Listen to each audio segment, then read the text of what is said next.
K리그가 지금 수십억, 아니 그 이상의 가치가 걸린 아주 거대한 시간 문제와 씨름하고 있다는 사실 혹시 들어보셨나요? 다른 누구도 아닌 바로 전 세계 축구계와 시간을 맞추는 문제인데요. 오늘 이 문제의 핵심으로 한번 깊숙이 들어가 보겠습니다. 자, 그럼 바로 핵심 질문부터 던져보죠. 왜 우리 K리그만, 유독 한국 축구만 세계와는 전혀 다른 시간표대로 움직이고 있는 걸까요?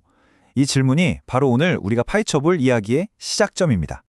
이 문제를 제대로 이해하려면요. 먼저 K리그의 1년이 대체 세계 축구의 시간과 얼마나 또 어떻게 어긋나 있는지부터 정확히 짚고 넘어가야 합니다. 모든 문제의 근원은 바로 이 두 가지 시스템의 차이입니다. K리그가 현재 쓰고 있는 건 춘추제, 그러니까 2월 봄에 시작해서 11월 늦가을에 시즌이 끝나죠.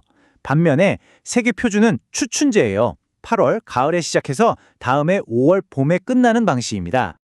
제가 방금 세계 표준이라고 말씀드렸는데 이게 그냥 하는 말이 아닙니다.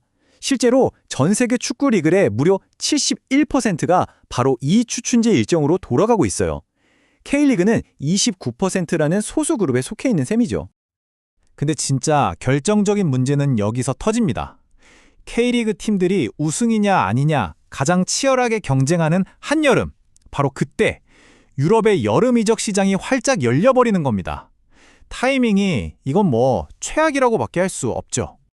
이렇게 시간이 어긋나면서 생기는 문제들은 그야말로 연쇄적입니다. 한창 시즌 중에 팀의 에이스를 뺏길 수밖에 없고요. 대체 선수를 구할 시간도 없죠. 선수를 팔 때도 불리하고 좋은 외국인 선수를 데려오기도 힘들어집니다. 결국엔 아시아 챔피언스 리그 같은 큰 국제대회 경쟁력까지 뚝 떨어지게 되는 거고요. 자, 그럼 이렇게나 복잡하고 어려운 문제를 해결한 곳이 과연 있을까요? 놀랍게도 있습니다. 아주 가까운 곳에요. 바로 이웃나라 일본이 우리보다 한 발 앞서서 이 문제에 대한 해법을 찾아가고 있습니다. 일본의 J리그는 그냥 바꾸자 구호만 외친 게 아닙니다. 여기 보이는 이 숫자 무려 460억 원, 이 어마어마한 기금을 조성해서 추춘제로 전환하는 구단들을 아주 적극적으로 지원하고 있습니다. 그리고 이 전략이 정말 대단한 게 그냥 돈만 주는 게 아니라는 거예요. 추운 지역에는 실내 훈련용 에어돔을 지어주고 경기장 잔디 밑에는 열선을 깔아줘서 겨울에도 뛸 수 있게 하고 심지어 난방비나 제설 작업비 같은 운영비까지 보조해줍니다. 정말 전방위적인 지원이죠. 심지어 전환 과정에서 생길 수 있는 공백을 메우기 위해서 0.5시즌이라는 아주 기가 막힌 아이디어까지 냈습니다. 새로운 일정 시작 전에 짧은 과도기 리그를 하나 더 만들어서 선수들은 경기 감각을 잃지 않고 구단과 방송사는 수익을 계속 낼 수 있게 한 거죠. 정말 영리하지 않나요? 아니, 일본도 하는데 K리그는 왜 이렇게 어려움을 겪는 걸까요? 우리가 넘어야 할 첫 번째 거대한 장벽은 눈에 보이지는 않지만 온몸으로 느껴지는 것, 바로 한국의 혹독한 겨울 날씨입니다. 한 선수의 이 한마디가 선수들이 느끼는 공포의 핵심을 그대로 보여줍니다. 공이 없어도 혼자 넘어진다. 춥고 건조한 한국의 겨울이 축구정을 그냥 스케이트장처럼 만들어 버린다는 거죠. 부상 위험이 얼마나 클지 상상이 가시나요? 물론 이걸 해결할 수 있는 기술이 아예 없는 건 아닙니다. 언더소일 히팅이라고 해서 잔디 밑에 열선을 깔아서 땅이 어는 걸 막는 기술인데요. 문제는 언제나 그렇듯 바로 돈입니다. 이 비용을 한번 보세요. 경기장 하나에 설치하는 데만 최소 60억 원이 들고요. 이게 끝이 아니에요. 매년 이걸 가동하는 운영비로만 6억 원이 또 들어갑니다. 이건 정말 엄청난 부담이죠. 얼어붙은 잔디라는 물리적인 문제 말고도 어쩌면 더 풀기 어려운 문제도 있습니다. 바로 복잡하게 얽히고 설킨 행정, 그리고 돈과 관련된 이해관계의 충돌 문제입니다. K리그의 많은 시민구단들은 지자체, 즉 정부 예산으로 운영되잖아요. 근데 정부의 회계연도는 1월부터 12월까지 딱 끊어집니다. 이걸 추춘제에 대입하면 한 시즌 예산을 2해에 걸쳐서 2번이나 승인받아야 하는 악몽 같은 상황이 펼쳐져요. 시즌 중간에 예산이 깎일 수도 있다는 뜻입니다.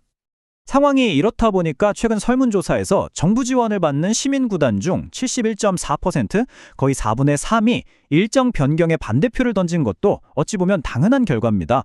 예산과 인프라에 대한 두려움이 너무나도 현실적인 거죠. 2020년 전환 시도는 아쉽게 무산됐지만 그럼 K리그는 이대로 포기해야 할까요? 다행히 그렇지는 않습니다. 전문가들이 2027년을 새로운 목표로 제시하면서 미래를 향한 구체적인 길을 모색하고 있습니다. 제안될 로드맵의 핵심은 크게 세 가지입니다. 첫째, 일본처럼 공백기를 메울 과도기 시즘을 설계하고, 둘째, 리그와 정부 그리고 스포츠 토토 같은 복권 기금을 합쳐서 K리그 인프라 펀드를 만드는 겁니다. 그리고 마지막으로 겨울 축구에 대한 인식을 완전히 바꾸는 거죠. 이건 정말 역발상인데요. 추위와 싸우려고만 하지 말고 아예 그 추위를 즐길 거리로 만들자는 겁니다. 경기장에 따뜻한 히팅존을 만들고 구단 로고가 새겨진 예쁜 겨울 용품들을 파는 거예요. 경기도 햇빛이 가장 따뜻한 오후 시간대로 옮기고요. 겨울 축구를 하나의 특별한 겨울 축제로 만드는 겁니다. 결국 K리그가 세계의 시간과 함께 가느냐 마느냐 하는 문제는요, 단순히 달력을 바꾸는 기술적인 문제가 아닙니다.